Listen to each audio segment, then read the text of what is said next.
Баршаңызға қайырлы күн қыздар, сіздермен Жансая. Бүгін сіздерге пирожныйдың дайындалу жолымен бөлісетін боламын.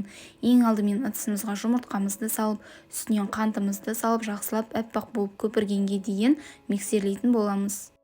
Миксердің жай жылдамдығынан жоғарғы жылдамдығына дейін көтере отырып, осылай әппақ болып көпіргенше миксерлейтін боламыз.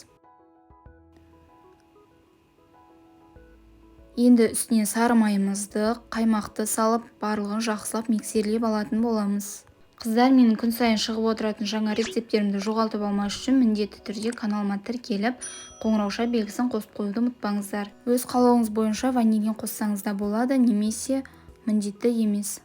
Енді алдын ала ұнымызды қопсықышымызды салып, електен өткізіп аламыз. Осылай 2-3 бөлікке бөле отырып, қосып, жақсылап барлығын араластырып шығамыз.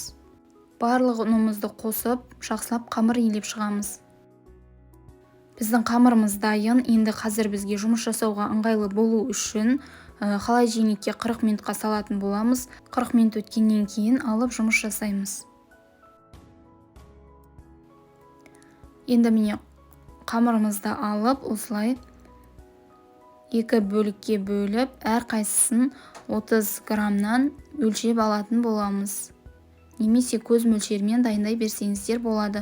Осылай қолымыздың көмегімен домалақтап шығатын боламыз. 180 градуста 10-15 минутта пісіріп аламыз.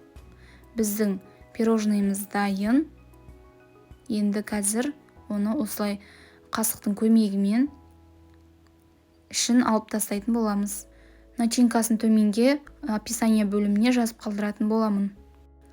Екі жағына да осылай салып шығатын боламыз және бір-біріне біріктіреміз. 2 бөлек ыдысымызға құрғақ красительді салып, оның үстінен су құйып, осылай бояу шығаратын боламыз және де бетін қанттың көмегімен әсемдеп шығатын боламыз. Барлығын осылай жасап шығатын боламыз. Өте дәмді әрі дастарханыңыздың көркін ашады. Міндетті түрде осы рецепт бойынша дайындап көріңіздер. Сіздермен болған Жансая.